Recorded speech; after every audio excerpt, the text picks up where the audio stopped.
এইটো এটা বৰ ডাঙৰ আমাৰ কাৰণে এটা এচিভমেণ্ট হয়, কাৰণ এতিয়া এজ এ হ'ল গোটেই হেল্থ কেয়াৰটোৱে কোৱালিটিৰ ফালে আমি যিহেতু কোৱালিটিটো বেছি, এক্সেলেঞ্চ ইন কোৱালিটিটো বেছি বিচাৰোঁ, আৰু এতিয়া আমাৰ অনাৰেবল CM ছাৰৰো এটা ভিজন হয়, আৰু গতিকে সেইকাৰণে আমি এপ্লাই কৰিছিলোঁ। আৰু কৰাৰ পিছতে আমি যোৱা কেইমাহমান আমি বহুত জোৰকৈ লাগি আছিলোঁ, দিনে ৰাতিয়ে কাম কৰি আছিলোঁ। তাৰপিছত তেওঁলোকৰ ইনস্পেকশ্যন টীম আহিলে। সেই টীম অহাৰ পিছত আমি যোৱাকালি NABHৰ চাৰ্টিফিকেটখন পালোঁ। সেইটোৱে বেচিকেলি বুজায় যে আমি কোৱালিটি কিমান দিছোঁ, আমাৰ যিমানখিনি ছাৰ্ভিচ দিছোঁ ৰেডিঅ'লজিত। ইয়াত আমাৰ এক্সৰে সোমাই আছে, আল্ট্ৰাচাউণ্ড সোমাই আছে, আৰু CT স্কেন সোমাই আছে। গতিকে আমি অহা 4 বছৰলৈ এই কোৱালিটি চাৰ্টিফিকেটখন পাইছোঁ, আৰু এই কোৱালিটি চাৰ্টিফিকেটখন পাই পেলাই আমি এইটো অক্ষুণ্ণ ৰাখিব লাগিব। তেওঁলোকৰ মাজে মাজে ৰেণ্ডম চাগে ভিজিটো হ'ব। গতিকে এইটো আমাৰ কাৰণে বহুত ডাঙৰ খবৰ। আৰু অনাৰেবল CM ছাৰ আৰু অনাৰেবল হেল্থ মিনিষ্টাৰ ছাৰৰ তেওঁলোকৰো এটা ভিজন, আমি যিহেতু এইটো পাই ভাল লাগিছে, আৰু যিহেতু কষ্ট হৈছে বহুতখিনি, এইটোৰ কাৰণে আমাৰ কষ্টও হৈছে। এতিয়াতো আমাৰ মেডিকেল কলেজত প্ৰায় গোটেইখিনি ছাৰ্ভিচেই আছে, ডায়েগনষ্টিক আৰু মেনেজমেণ্টৰ ৰিলেটেড আমি গোটেইখিনি ছাৰ্ভিচেই পাই আছে। আমি ক্ৰিটিকেল চাৰ্জিকেল ইণ্টাৰভেনশ্যনৰ পৰা আদি কৰি আমি মেডিকেল ইণ্টাৰভেনশ্যনো গোটেইখিনিয়ে কৰোঁ।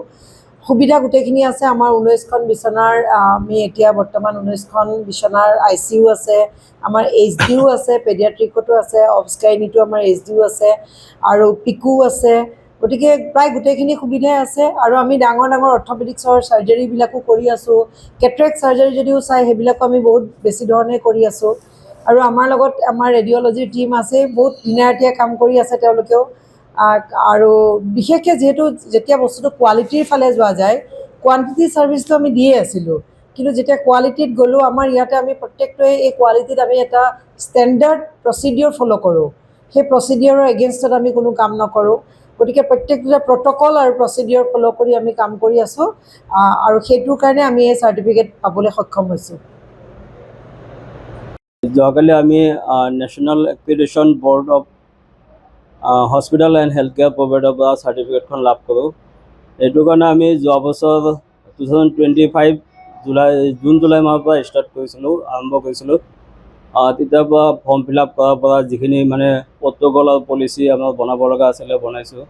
তাৰপিছত যিখিনি ৰেডিয়েশ্যন প্ৰটেকশ্যনৰ কাৰণে চাইনাছ ব'ৰ্ড যিখিনি লাগে সেইখিনি লগোৱা হৈছে। তাৰপিছত আৰু যিখিনি ট্ৰেইনিং লাগে আমাৰ ষ্টাফৰ, যেনেকুৱা CT technician, MRI technician, USG assistant, x ray technician, সিহঁতৰ যিখিনি ট্ৰেইনিং দিব লাগে সেইখিনি ট্ৰেইনিং দিয়া হৈছে। সেইখিনি গোটেইখিনি প্ৰচেছ কমপ্লিট হওঁতে প্ৰায় 1 বছৰমান লাগিলে।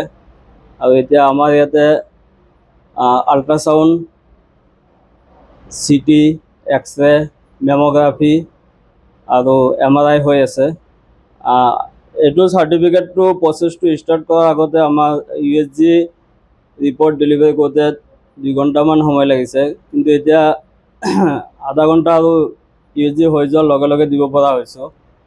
CT আৰু এক্সৰে সোনকালে দিব পৰা হৈছোঁ।